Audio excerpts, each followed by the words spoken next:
Journal entries అంటారు. ఆ journal ఎంట్రీస్ని మనం ఏం చేయాలి, లెడ్జెస్ని డివైడ్ చేయాలి. మీరు మాన్యువల్గా చేసినా క్యారియర్లో చేసినా కూడా సేమ్ అంతే. ఓకే, ఈ పాయింట్స్ అన్ని మనకి మెటీరియల్స్లో ఉంటాయి. అంటే మీరు ప్రాబ్లమ్స్ 4 ప్రాబ్లమ్స్ చెప్పాను కదా, ఆ ప్రాబ్లమ్స్ ఉంటాయి. వీటిని ఏది ఏ గ్రూప్ కిందకి వస్తుందని మనం ఐడెంటిఫై చేయాలి.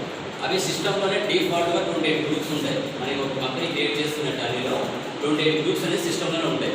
సో వీటిని మనం ఏం చేస్తాము, జర్నల్ ఎంట్రీస్ నుంచి లెడ్జెస్ని డివైడ్ చేసి ఏది దేని అండర్ కిందకి వస్తుందని మనం ఐడెంటిఫై చేయాలి, మాన్యువల్గా చేయాలి. తర్వాత సిస్టంలో ఎలా చేయాలని అదే ఉంది.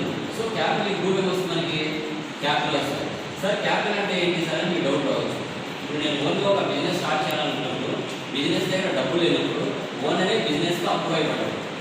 సో ఆ ఓనర్ పేరు బదులు బిజినెస్ ఏం రాస్తుంది, క్యాపిటల్ అని రాస్తుంది. ఓకేనా, అప్పు తీసుకుంటాం. అవుట్ సైడ్ నుంచి అప్పు తీసుకుంటే అతని పేరు రాస్తుంది. ఓనరే కాబట్టి ఓనర్కి స్పెసిఫిక్ నేమ్. సో రాజు బదులు క్యాపిటల్ రాస్తుంది. ఓకే, సో ఓనరే బిజినెస్కి 50,000 అప్పు ఇచ్చాడు. ఇచ్చిన తర్వాత అతను ఏం చేశాడంటే పర్సనల్ యూజ్ కోసం ఆ బిజినెస్ నుంచి ఒక 20,000 తీసుకున్నాడు సపరేట్గా.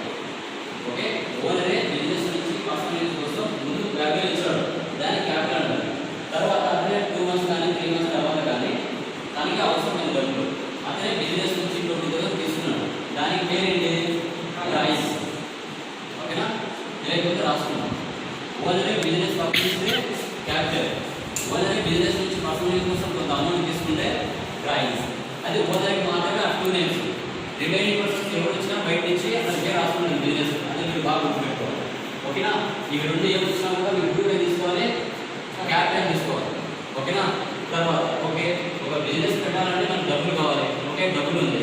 డబ్బులు ఉన్న తర్వాత నా బిజినెస్ అవసరమైన కొన్ని గూడ్స్ అవసరం ఉంటాయి. ఆ గూడ్స్ మనం ఏం చేయాలి, పర్చేజ్ చేయాలి. సో ఎవరి దగ్గర నుంచి, సెకండ్ పార్టీ మార్కెట్లో ఎవరైతే సప్లై చేస్తా ఉంటారో వారి దగ్గర నుంచి మనం ఏం చేయాలి, సప్లై చేయాల్సి వస్తుంది. ఓకేనా, పర్చేజ్ అనేది చేస్తాం. పర్చేజ్ చేసిన తర్వాత దాంట్లో కొన్ని గూడ్స్ అనేది సరిగ్గా సేల్ కాలేదండి. మీరు ఏం చేస్తారు, మనం వాటిని పర్చేజ్ రిటర్న్ చేస్తారు.